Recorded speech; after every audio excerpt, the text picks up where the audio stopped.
In today's video, I am going to teach you how to create collections in Shopify store. To begin, open your Shopify admin dashboard and look at the menu on the left side of the screen. From there, click on Products. This will expand the product-related options and give you access to the tools you need to organize your store more effectively.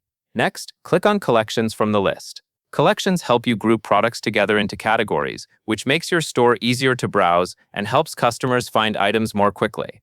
Once you are on the Collections page, go to the top right corner and click Create Collection. You will now be taken to the Collection Setup page. In the title field, type the name of your category. This should be a clear and descriptive name, since it will help identify the collection inside your store and may also be visible to customers depending on your theme settings. After that, move to the right-hand side and click Add Image if you want to upload a thumbnail or category image. This image can help give the collection a more polished and professional look, especially if the collection appears on your storefront. Choose an image that matches the products in that category and keeps your branding consistent. Now go to the Collection Type section. Here you will need to choose between manual and automated. A manual collection allows you to add products yourself one by one. This is useful when you want full control over exactly which products appear in that collection.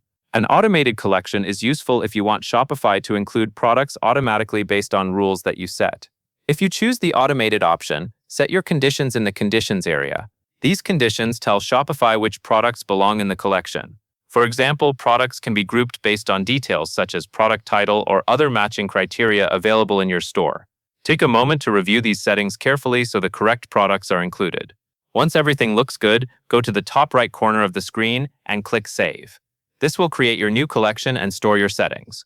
After saving, your collection will be ready to use, helping you organize products in a way that is cleaner, more professional, and easier for customers to navigate. That covers everything you need to know.